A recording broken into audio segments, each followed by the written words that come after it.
This program is brought to you by Stanford University. Thank you, and thank you for the nice introduction. And actually, it's a great pleasure to be here, especially the nice weather. I think it's snowstorm back in the East Coast. So the title of the talk today is on renewable ocean energy conversion systems, and particularly about how we can advance the state of the art. Actually, the reason why I picked this picture on the title slide is because you can see that the ocean actually covers more than 70% of the Earth's surface. So it's an enormous renewable energy potential source, and is one that we haven't fully explored yet. I mean, especially compared to wind and solar. So so that's why the title of the talk today is on different types of ocean energy technologies. The focus will be on moving water resources. So in particular, I'll briefly introduce you to different types of energy conversion systems for ocean wave, tides, ocean and river currents. There are also other resources that can be categorized under ocean energy conversion systems, and they include like offshore wind, offshore solar, thermal, geothermal, salinity gradients, and marine biomass, but I will not talk about those in today's seminar. Okay? So if you look at what kind of initiative we have in the US in ocean energy technology, the Department of Energy just directed to establish a program on marine and hydrokinetic technology program. So they target, this is under the Energy Independence and Security Act of 2007, and this targets especially for marine and hydrokinetic energy. And under this act, in September 18 of 2008, they have just announced an award up to $7.3 million for research and development of clean energy technology for water power projects, including some on energy development, market acceleration, and 2 new marine energy centers. Actually, I work with colleagues at University of Hawaii as well as at Oregon State University. So what do they mean by marine and hydrokinetic renewable energy? So specifically, that includes wave, tides, currents in oceans and estuaries and tidal areas, free-flowing water in rivers, lakes, and streams, and man-made channels, and also ocean thermal energy. Specifically, though, they exclude the energy from any source that uses a dam or a diversionary structure or some kind of impounding structure for power electrics. So I will not be talking about dams today. So just sort of an overview of this presentation. First, I will talk about different renewable ocean energy conversion systems for waves. They generally can be categorized into like terminators, attenuators, and point absorbers. And then I'll cover the other type of where you take advantage of kinetic energy for ocean currents, river currents, et cetera, and tides, and specifically about tidal turbines. Okay, and then I would like to focus on horizontal axis turbine in particular, and I'll explain. So what are the difference between a wind and a marine turbine? And why you can't just put a wind turbine in water and hope that it works? And how do we design them? And then what are some design challenges that we are facing today for these structures? So the first part is I just want to briefly introduce you to the different type of technology. So the first one I want to cover is ocean wave energy. So the force the wave reverses every 4 to 20 seconds, depending on where you are in the world, and it's driven primarily by wind. So it can be predicted up to days ahead, and so it's a variable source. And there's a diverse range of different types of energy conversion devices. I'll show you a few. And the global electricity potential estimated by IEA OES is about somewhere between 8 to 80,000 terawatt hour per year. So here are two that you can see. The one on the left is called a Sea Dragon. This is what we call terminator. So basically, the device is aligned in a direction that's perpendicular to the direction of wave propagation. So it traps the water. And in particular for this device, if you see the graph on the lower left-hand corner, the overtop wave, it fills the basin, and then the water, it gets collected, and the gravity, it releases it down, and it drives a hydro turbine underneath, okay? And another type of device is called attenuators, and they're aligned along the direction of wave propagation. And if you look at the picture on the right over there, you see that basically the wave height is different along the segments, for example, from the crest and the trough of the attenuator. And the differential motion basically causes flexing of the joints. And by flexing of the joints, it powers actuator units, such as some of these actuators. And then that's how you can convert it into power. So it can take advantage of heave motion as well as yaw motion moving like this. And another type is called point absorbers. Basically, they are floating structures, and they take advantage of relative motions. So you have, for example, another cylinder tube in there. It can, for example, have compressed air, and the wave motion causes it to heave up and down. And you can drive it. You can convert it using electromechanical, or it can use to drive some kind of turbine. It depends on how do you design such systems.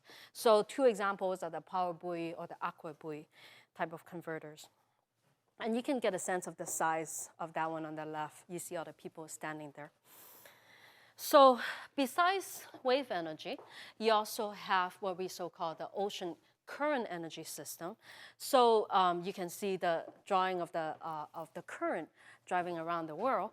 And these are relatively steady, and it's unidirectional Gulf Stream with a high velocity core.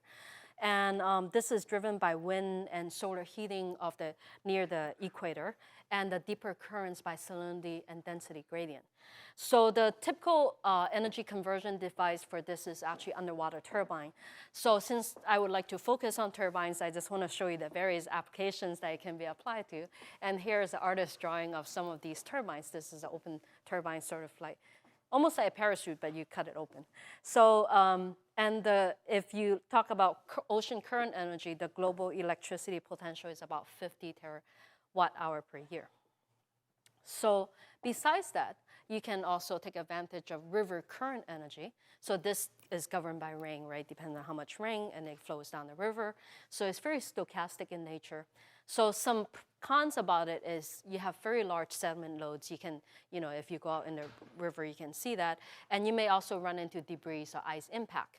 Now, and it's also difficult to schedule maintenance because you don't have scheduled slack, okay, compared to tides.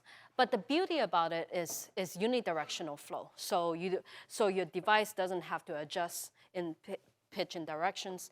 And the typical energy conversion device is such as this, is again a turbine, basically a submerged turbine.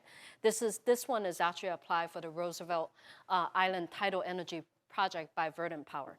So the US electricity potential for this is approximately 110 terawatt-hour per year, according to Miller.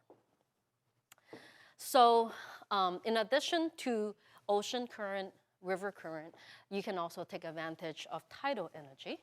And so the tidal energy is basically produced by the centrifugal force caused by the Earth's rotation and the gravitational attraction of the moon primarily.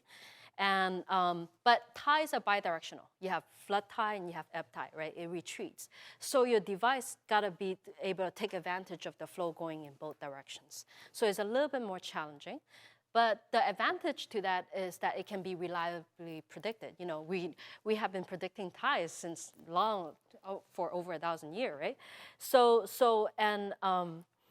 There are typically, we all know tidal barrages that can be applied for these type to extract the energy from the flow. But I'm not going to be talking about barrages today. Instead, I'm going to be talking about tidal turbines. Here is a graphical drawing of this. And so the tidal global electricity potential for tides there's varying estimates, is approximately 1,800 terawatt-hour per year. So you can look at one of these. If you go to the internet, you can pull many of these nice pictures, and you can see that there are many places around the world, including the US, where you have really good tidal potential, where the velocity is greater than, where the tidal range is greater than 2 meters, for example. And the velocity can be greater than 2 meters per second.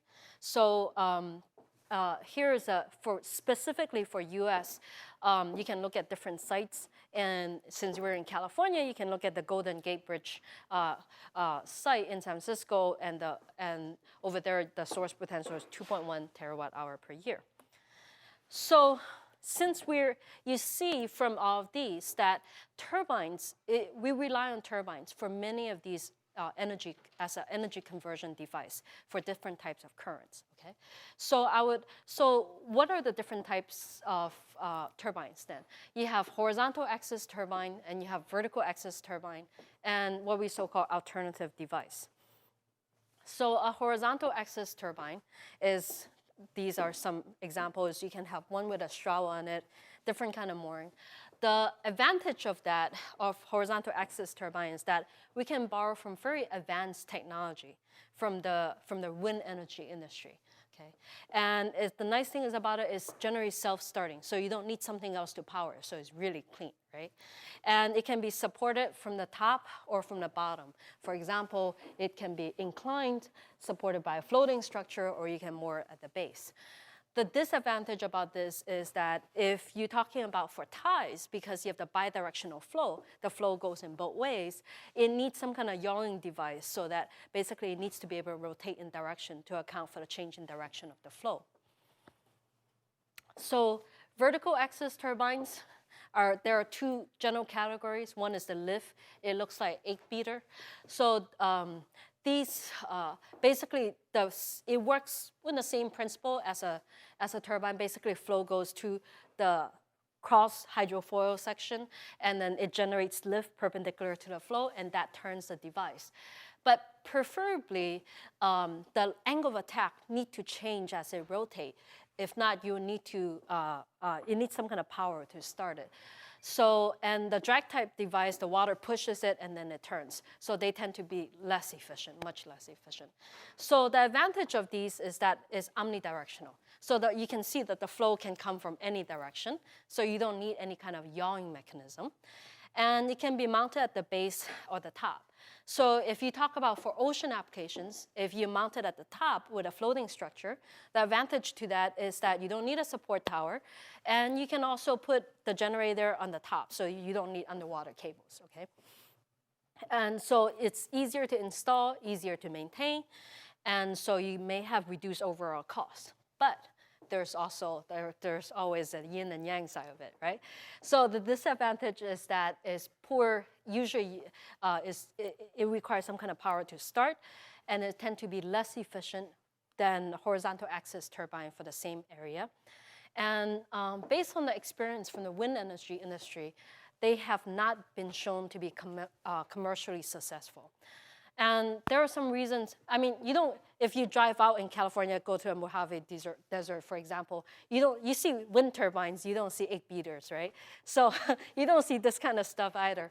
Well, there are some reasons to it. One is actually very simple, because usually for wind, you're mounted at the base. So at the base, the velocity is 0 right at the ground, right? So you don't have very large flow velocity to begin with. So that's part of the reason, but it's also not very efficient. So that's why you don't see many of them. So besides horizontal axis turbine and vertical axis turbine, you also have a whole range of alternative design. Every day you will have somebody come up tell you they have a great new idea. So, but not many of them actually make it to the grid or make it to the commercial stage or even just to like a full-scale project. So on the left side, you see one is so-called the lifting or flutter vanes. So basically when the flow goes to, it generates lift. This is a hydrofoil, like similar to an airfoil but in water, and it creates lift and it just moves up and down, okay? And you can use that to convert to energy via different kind of actuators or electromechanical device. And you also have another one. This one was developed actually at Michigan, University of Michigan. I visited over there. It's actually pretty cool. they test it in a wave tank when the flow goes through. When the flow passes to a cylinder, it actually oscillates. And this is actually due to vortex-induced vibration. And this is the reason why, if you don't want this to occur, if you see tension link platforms, they have little scags over here to break the von Karman vortex. But this device was purposely designed to take advantage of the vortex-induced vibration, and so it really moved up and down really fast. It has been tested in the laboratory, but it still needs to be validated for full scale, and how do you support it is another question. So these are some, I'll show you some current turbines in a little bit, but just some note about the industry learning curve, okay? So it takes generally about 5 to 10 years to turn any kind of conceptual device into a commercial application. So 2 decades ago, the wind energy costs, depending on which estimate, this is from EPRI, they say 20 years ago it was 20 cents per kilowatt hour. Department of Energy, they say 20 years ago it was 80 cents per kilowatt hour. But anyway, that's 20 years ago. Today it's about 4 cents per kilowatt hour. So you can see that there has been significant improvement, and this is due to research and development. Okay. And so marine or ocean energy or tidal energy is actually entering the market at a cheaper cost of energy. And this is largely due to we can borrow a lot of the advanced technology from the wind and also from the propeller side. So just to show you how wind energy has developed over the years, this is a graph, and this was produced by a report called 20% energy by 2030. That's one of the goals of Department of Energy. You can see just in terms of the design from 1980s, 50 kilowatt, all the way to the design that we have now is 2.5 megawatt. You can see that it has changed significantly, but the turbine size has grown tremendously. So it from around 20 meters in diameter all the way to around 100 meters in diameter. So if you go offshore, it's like 140 meters in diameter. So actually, the reason why I'm showing you this is because in the design that these large wind turbines got to consider is very similar to, they run into the same problem for turbines in water, because it has to take a tremendous amount of load, and then you have to worry about them moving in the air, okay, the structural aspect. And the flow is actually greatly varying. So if you look at Department of Energy, they have this report. They want to significantly grow the wind energy potential. We're in 2008 right now. This is what they project to be needed in order to meet the 20% energy need via wind energy. So, and they have also talked about putting in waters. There are also existing commercial plants right now.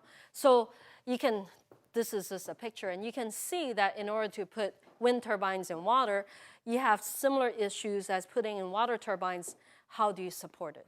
So they're dealing with a lot of these similar issues. So the advantage is that we can take advantage a lot of the research and development that will be put into this area, and that has already put into this area, into the design for ocean energy conversion system. There's a lot of overlap. Okay. So since I talk about the similarities, now what are the differences? What is the difference between a wind and a water turbine? So on the left is a wind turbine. On the right is a marine current turbine. You see that they look very similar. They exactly like what you say, a beef-up version in the water. And why do you need to beef it up? The reason is because the density of water is 840 times denser than air. So now if you talk about a device with the same efficiency, same power efficiency, the power density, basically the power per area for the sweep area that it takes, it's like about 4 times greater. So this is the one for wind, this is the one for air. Or it's about 3 to 4 times higher. So you don't actually, if you want the same power rating, let's say you want a 1.4 megawatt design, you don't need such a large turbine. For wind, in order to achieve 1.4, maybe you need something around 50 meter in diameter. For water, all you need is 25 meter in diameter, so much smaller. But notice that even though the capacity, the power capacity is about the same for these two designs. Notice the drag force, the force that is transferred, the thrust, transferred to the structure is much higher. Compared to 253 kilonewton, now I have to take 1.5 meganewton. So much higher load on the structure. So you really have to think carefully when you design the supporting structure. So what are some different pros and cons when you compare a marine or a tidal turbine with a wind turbine? Tidal turbine in particular, the nice thing is tidal energy is highly predictable, like I say, but some of the cons about it is very technically challenging. You have to design the blades, the controllers, the gearbox, all of these stuff, and the support structure, right? And, but wind turbine, the large scale, you also have to worry about the support structure for offshore. So there are some uncertainties for tidal turbines. Yeah, resource, it depends on the resource. You need undersea cables, grid networks, and stability. And so on the other hand, you also have the advantage that you have a much higher power density because of the higher density of water. But you have to worry about how do you select the site and how do you design the turbine. And you also need to test it in the field and how do you deploy it. There's more cost to that and operational maintenance, okay?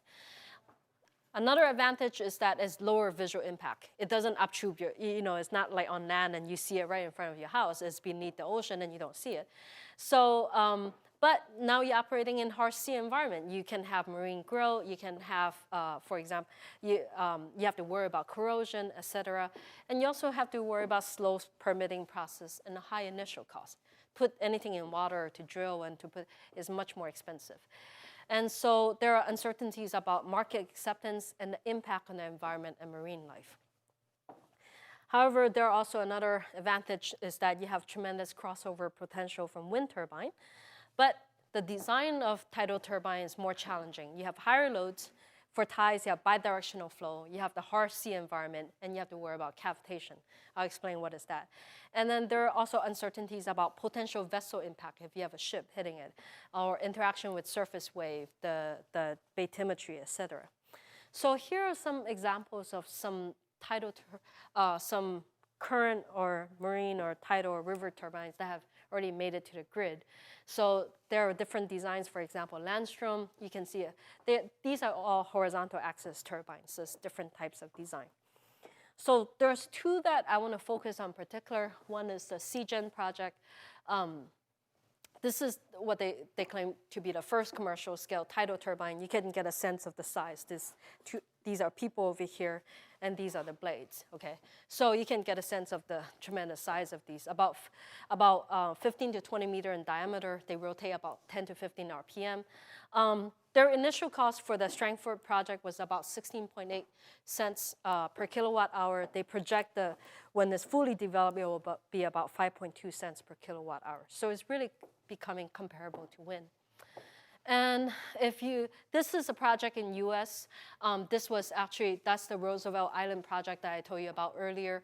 These are, the pilot project was 5 meter diameter rotors, and they put out 6 of these, okay, in the river. What happened is they put out 6, they lock in a number of hours, but when they put it in there, actually, you see that it broke. So they fell due to structural issue. This is what I mean. You cannot just put a turbine in a wind turbine, just put them in water and hope that it works, okay?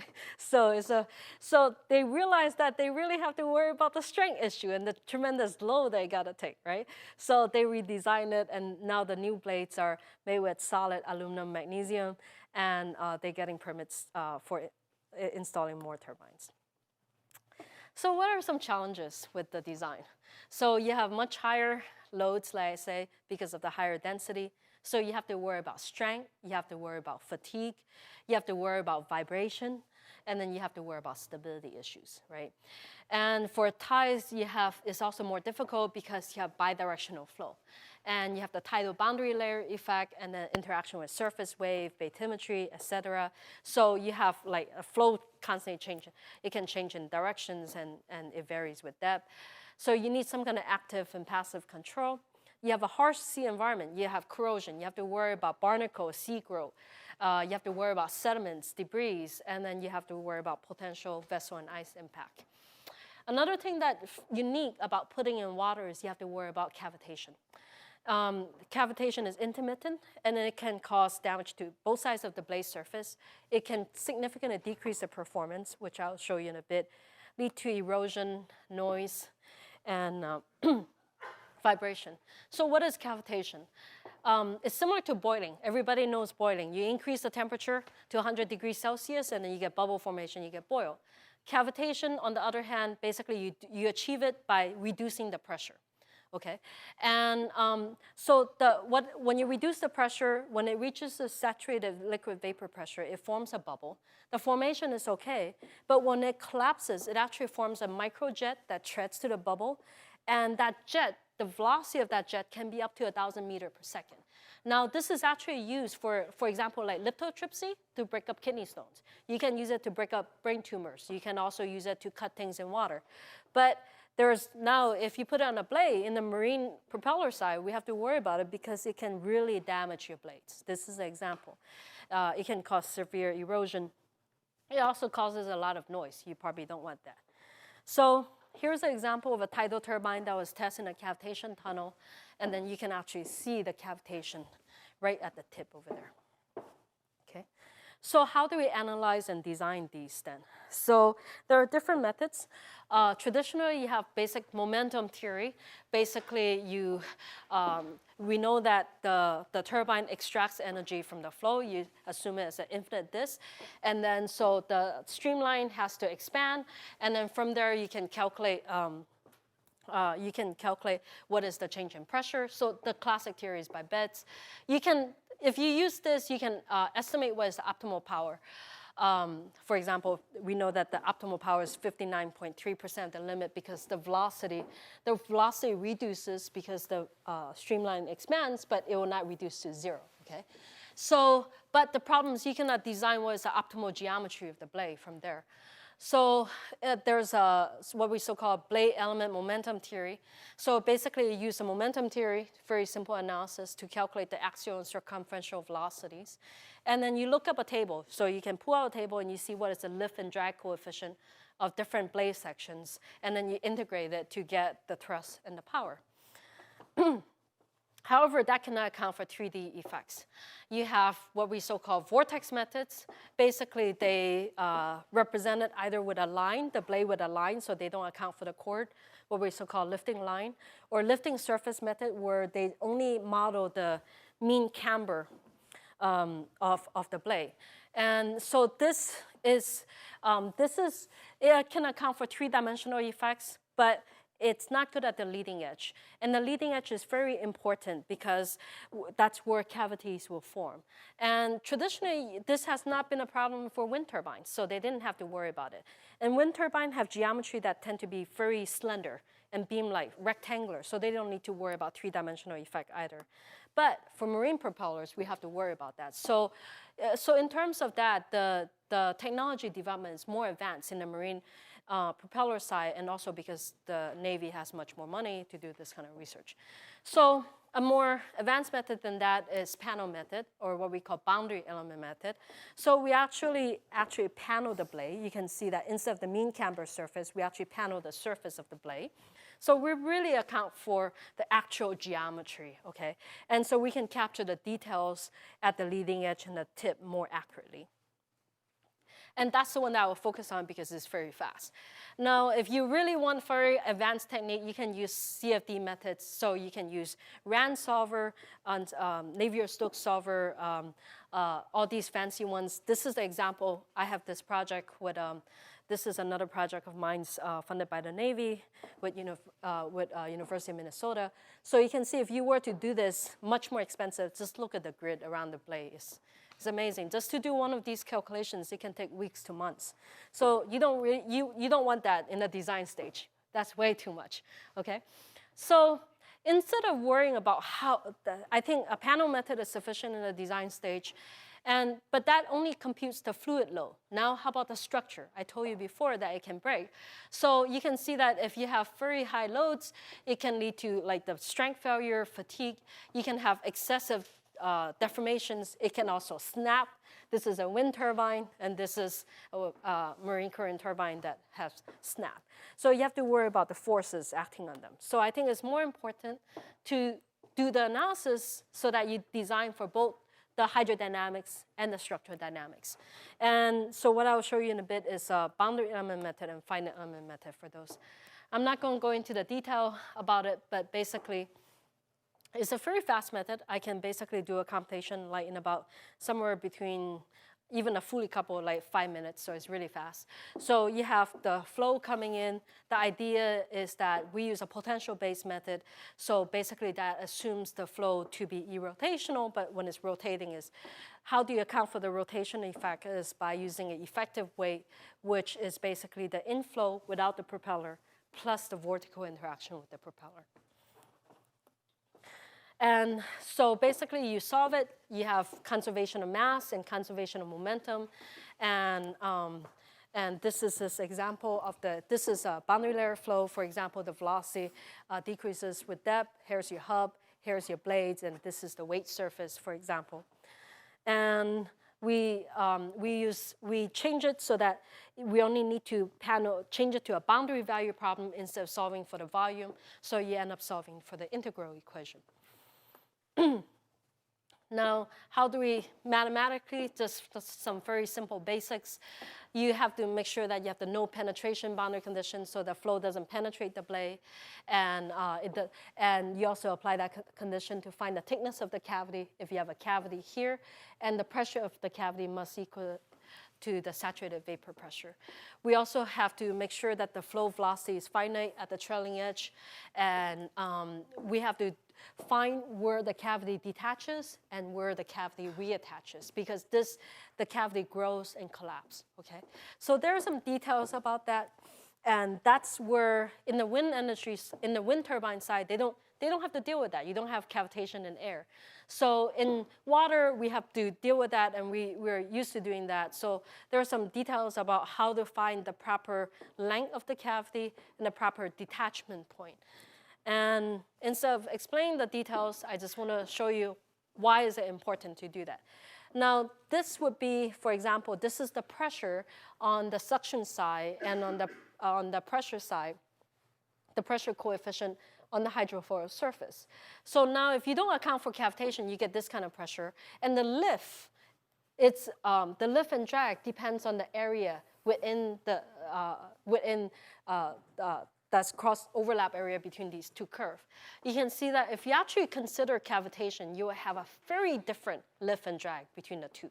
So that's why it's so important to be able to properly predict it, in addition to all the other damage that cavitation can cause.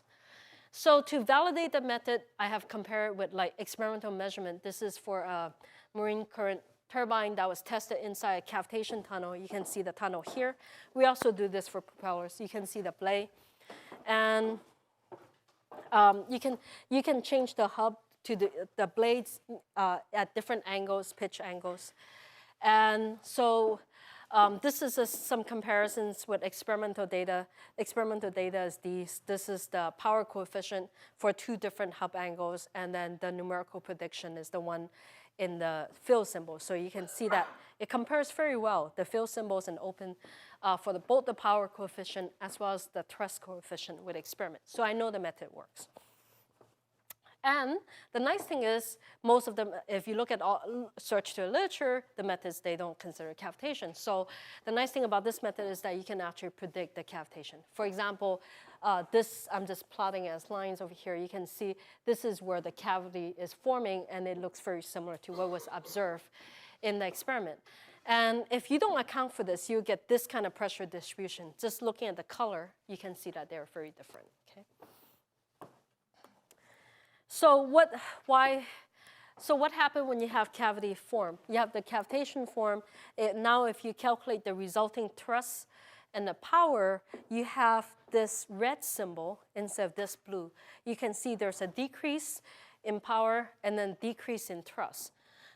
So that's the reason why you need to be able to predict cavity properly so that you can avoid it. You want to do a design that you avoid cavitation so you don't have this decrease in performance, you don't have noise and vibration and erosion associated with it.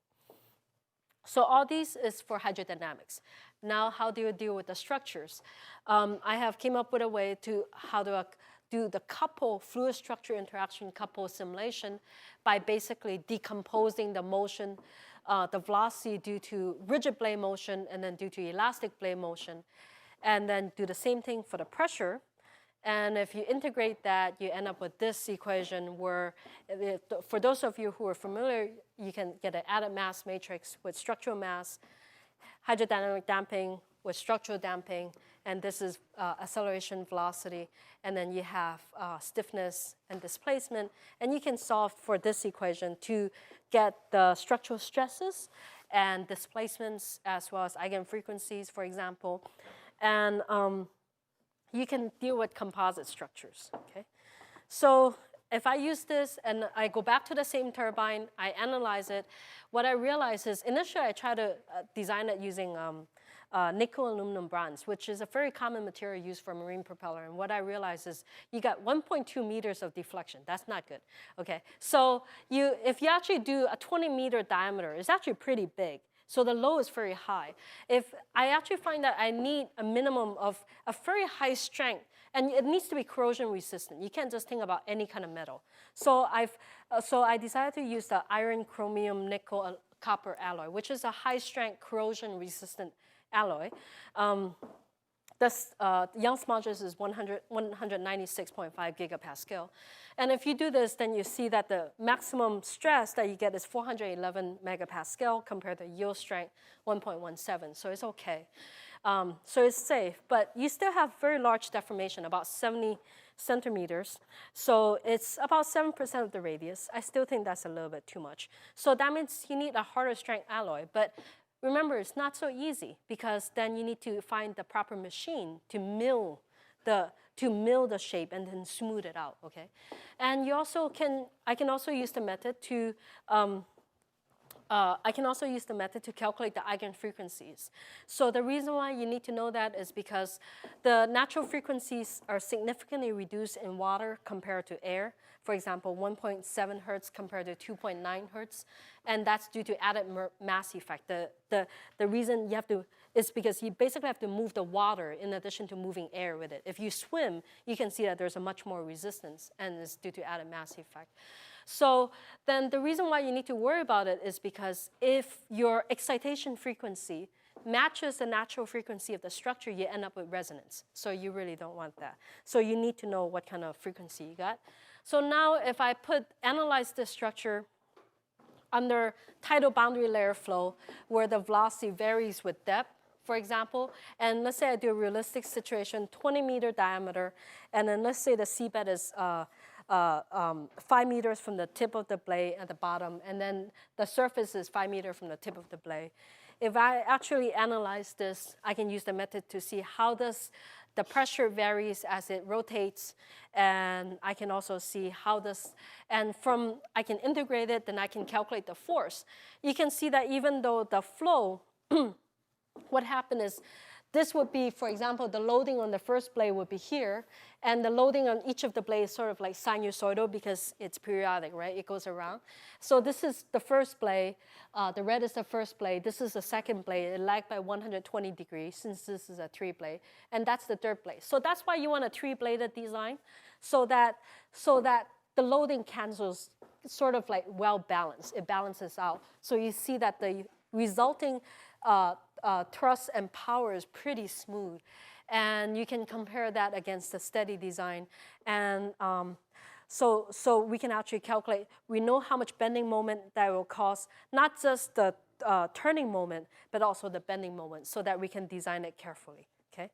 And we can calculate the resulting power for this, which is 1.1 megawatts. So, and I can calculate the stresses, how it varies with angle and displacements. And now the final thing is, what if I need to, so how does this translate if we actually use it? So let's say we put in a variable speed engine design so that it starts to rotate at 0.5 meter per second, and the rated speed is 2.5 meter per second, assuming the velocity, the rotor speed can vary with the flow velocity linearly up until your 2.5 meter per second. This is by controlling the pitch and the yaw. And the reason why you want to do that is because you don't want to, when the flow goes really fast, you don't want to keep spinning because you end up with overload. You'll tear up your drive chain, you'll tear up your blades, and et cetera. So if you do that, you end up with this power curve. So you can generate about 1,000 kilowatts, okay, or 1 megawatts. Now, if we actually put this one in San Francisco, let's say this is the tidal velocity data for the San Francisco Golden Gate Bridge site. So we can, like, there's data on how does the velocity vary throughout the year. You can change that into a frequency plot. And so if I actually put this propeller, this turbine into the water and see how it performs, I will know that I can get a total of 2,752 megawatt per each 20-meter turbine. So that's pretty good. So what are some design challenges that we have to worry about? And this actually applies to both wind and tidal turbine because a lot of these issues also have to deal with large-scale, particularly offshore wind turbines. So on the hydroelastic side, which means the combination of hydrodynamic and structural dynamics, you have to worry about the blade design. You also have to worry about site selection. You have to, and some kind of passive control technology. I'll mention that in a little bit. And then how do you support the structure, particularly if it's in water, and about extreme loads, for example, if you have impact, and the durability in a harsh sea environment. Preferably, you don't want to, if it's for tidal turbine, you don't want to maintain it constantly. Just sending something is expensive, and taking it out is expensive, right? So you want some kind of sensor. You need some kind of sensor to detect the structural integrity, how good it's performing, and then so that you don't have to constantly go down and check it and maintain it. That's really expensive. So you need, and you also want some kind of control technology so that it can change in direction. So to go along with the flow. And that has some complicated issues about how do you balance the power, the design, et cetera. And then you also have to have actuators that will not fatigue and can deliver enough power. In water, that's a much more significant issue. So where we want is the integration of these three different fields. So there's a lot of work to be done. And the outcome is you want a system that is reliable, robust, and cost-effective. And you want to also reduce the impact to the local marine life, and then also to the environment, and then reduce the noise. So all of this. So what are some, I want to end this talk, I think that's good timing, with some of the ideas that are being toyed with the wind industry side. So they have to talk about using composites. So this is the new STAR turbine. It's called STAR for Sweep Twisted Adaptive Rotor. And basically it's composite, it's hollow architecture, and it's designed such that when it bends, it twists so that it changes the angle of attack, make it more efficient. I have designed similar systems for marine propellers. But when you put it in water, you cannot use hollow architecture simply because the load is so high. So we use different kind of laminates and we stack it so that we take advantage of the material-induced bending, twisting, coupling. So you can see an example of manufacturing of this. There are some other technology that's being toyed with at Sandia National Laboratory. For example, trailing edge flapping mechanisms, micro taps. So you see the trailing edge. Basically, you want to be able to flip. If you look at airplane wing, when you land, you see this flap coming out. So the same idea so that you can brake when it's at very high wind. Now, in water, you have to be careful because the loading is much higher. It can easily tear off that little flap. And you can also, if you have any kind of gaps, like for example, this one have little flaps. If you have gaps around here, you can form cavitation in there because the velocity can be high. You can have growth, or you can have corrosion in those areas. So it's much more complicated in water. So some of these, and also your actuator unit to power them, it has to be much higher power because of the water that you push against fluid than in air, and it gotta be durable. So these are a lot of these technical challenging issues that we gotta deal with, but we also have a lot of ideas, right? So that's the end of the talk. Thank you for your attention.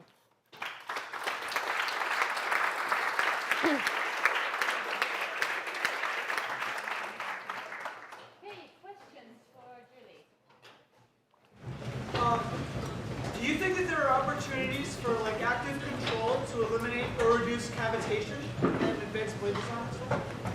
Yes, there's definitely opportunities for active and passive control to reduce cavitation. And the main thing is really how can you control the angle of attack?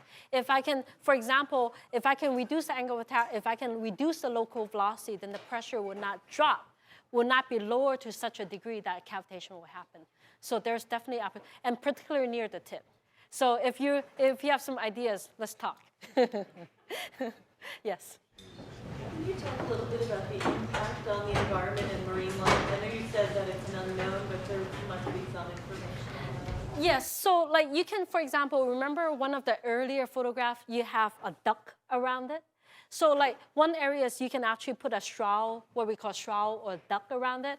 And there's one advantage of that, obviously, you can put a screen in front so that the fishes wouldn't be going through this. And another advantage with that is that you can, if your area in front is bigger than your turbine area, then it takes a much greater flow area drawing into, so you can actually increase the efficiency of your structure. Now, but that results in increased costs. Right? So it's a balance. And so you have to work, and then also you have to think about, it depends on what kind of application. You know, personally, if you were to, for example, take advantage of ocean current energy where you put these turbines in the conveyor belt, now that's also the area where you have a lot of marine life that actually go through. So that may not exactly be a good idea because that will change the life cycle of these animals that we want to preserve.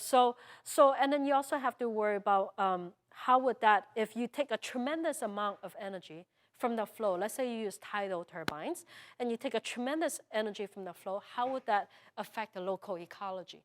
So you have to do some estimates in terms of how much energy you're putting, and how would that change, for example, the sediment transport characteristics?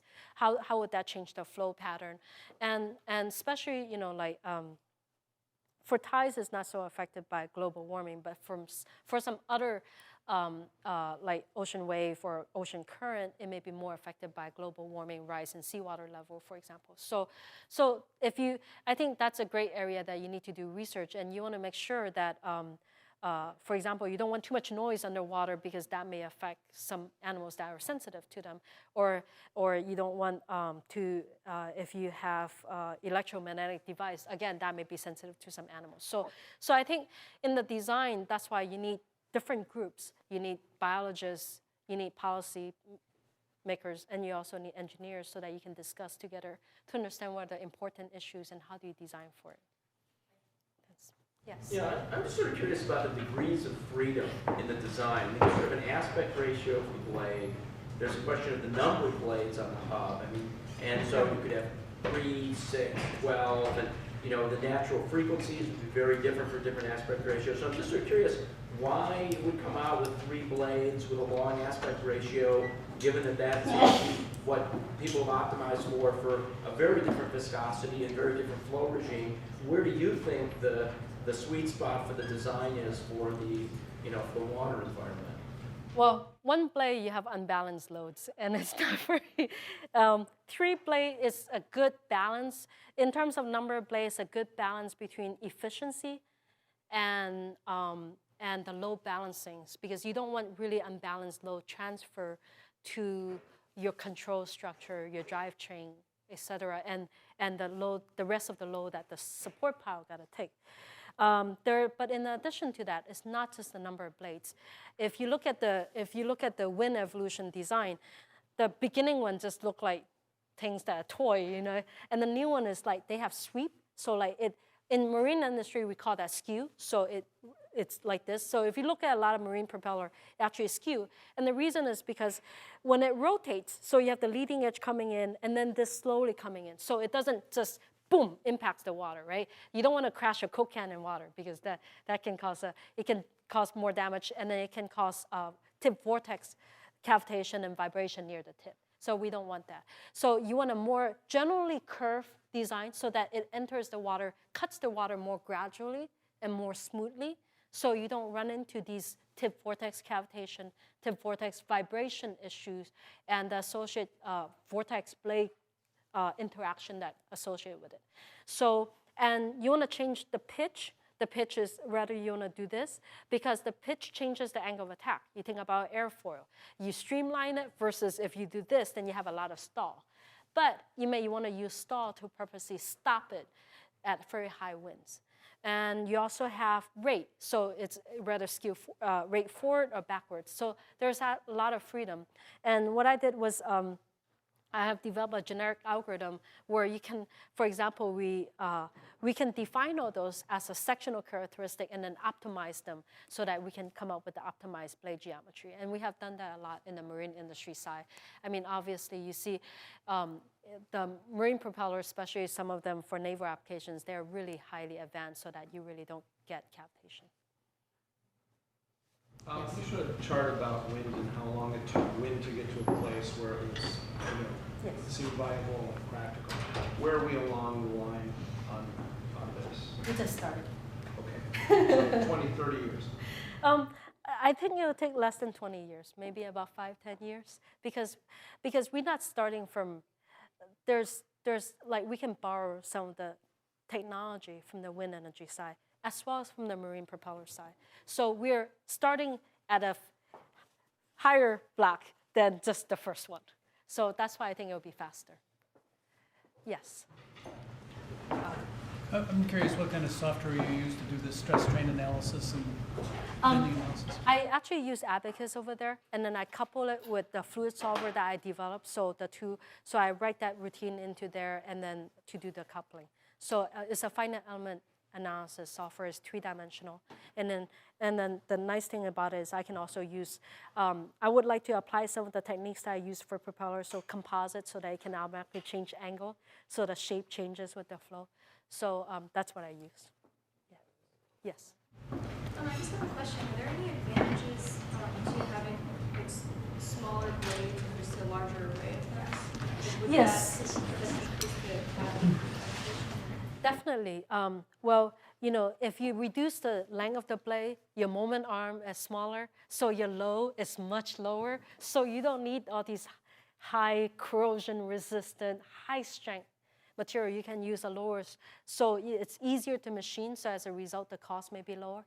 But now you have to remember the power. You also get less power. So then you need more of them, right? Then you have to worry about spacing. Like in the ocean, you don't want the weight of one to interact with another. So like the power is proportional to the area, the sweep area, as well as with the flow velocity. So if you want to use something smaller, then you also need more if you want the same amount of power. Yeah. Yes. For more of a civil application, if you had, say, a river where you didn't really want to build a dam, but you did want some method of flood control, could you put like oversized turbines in the river and have that at all contribute to flood control issues, or does it not really work that well? You need a lot of them. So, yes. You may have talked about this earlier, but I came late, but excuse me if I'm repeating something. But there's been some work going on in Michigan on a different kind of structure, which is a more horizontal structure, which oscillates up and down. Yes. Which tends to work better at low velocities. Are you familiar with that? Yes, I actually showed a picture earlier. Yeah, I have projects together with the University of Michigan group. Actually, I can meet them in Florida next week. So what that does is take advantage of vortex-induced vibration. The flow goes to, and then it takes account of the frequency, and then you run into resonance, and then it just fluctuates like this. Now, they have tested successfully at the lab, and I think it's a very, very beautiful device. But you have to think about, when you put it out in the ocean, now you have to think about how to secure it, right? So one example why that becomes a problem, for example, there's some of you may have seen it on the news about a point absorber device designed by Oregon State University, and that basically, again, move up and down. And so, how it converts to energies, I don't know if some of you have used those flashlights that you shake it. You don't need battery, and you shake it, and then it can turn on. It's the same mechanism. But now the problem is it worked beautifully in the lab. Once out in the ocean, it broke down. Why? Because you have varying sea state, okay? So the wave can be the significant wave can be higher. And what happens, because these move up and down, the wave was so high, it clocked up and it never came back down. So you have to, some of these, that's why that's why field testing is so important. I mean, in the lab, everything is controlled. Out in the ocean, you have a different story. That's just an engineering problem. That's not a theory problem, though. Yes, I mean, the theory, but your theory, you have to, for example, a lot of the design on wind turbines assume uniform flow. So you design for the average performance. They don't account for this. So this is the first one. If you look in the literature, you don't see other methods that account for the structural part as well as for how it varies with flow. Now, why that is important? Because now you have a certain frequency, the sampling frequency of each blade becomes higher, and if that matches, you can get resonance and it can break. So yes, it's an engineering problem, but it's an engineering problem that you have to consider. You cannot say, okay, I cross my finger, hope that it works. One last question. I've seen some information on chemical turbines that they're vertical axis, but they have a varying angle of attack over the length of the blades. Yeah, So you might comment on this.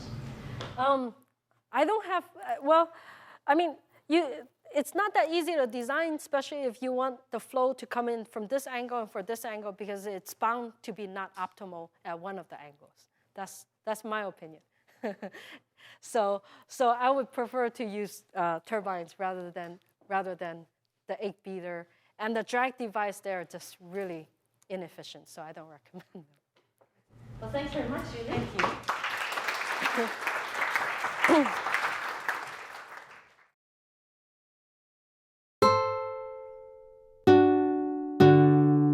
you.